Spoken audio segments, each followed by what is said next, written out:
இன்றைய வேதவசனம் கொலோசேயர் 3:13. ஒருவர் பேரில் ஒருவருக்கு குறைபாடு உண்டானால் கிறிஸ்து உங்களுக்கு மன்னித்தது போல ஒருவருக்கொருவர் மன்னியுங்கள். ஆமேன். நம் கிறிஸ்து நம்முடைய பாவங்களையும் அக்கிரமங்களையும் மீறுதல்களையும் மன்னித்தது போல நாமும் நமக்கு விரோதமாய் குற்றம் செய்பவர்களை மன்னிக்க வேண்டும்.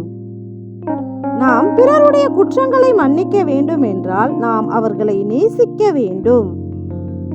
ஏனெனில் அன்பு சகலத்தையும் மன்னிக்கும். நாம் மற்றவர்கள் மேல் அன்பு வைக்கும் போது அவர்கள் நமக்கு எதிராக ஏதேனும் தப்பிதங்கள் செய்தாலும் அவர்களை நாம் மன்னிக்க முடியும். நம் கர்த்தராகிய கிறிஸ்து சிலுவையில் பேசிய 7 வார்த்தைகளில் முதல் 3 வார்த்தை மன்னிப்பு, இரட்சிப்பு, அன்பு. இவைகளில் நமக்குள்ளாக அன்பு பூரணப்பட்டு இருந்தால் மற்றவர்களை எளிதாக மன்னிக்கவும் முடியும், தேவனுடைய இரட்சிப்பை பெறவும் முடியும்.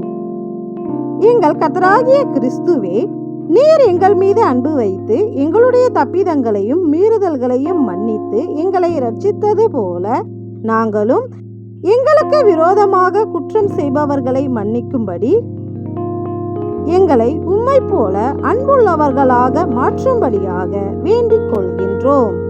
ஆமேன்.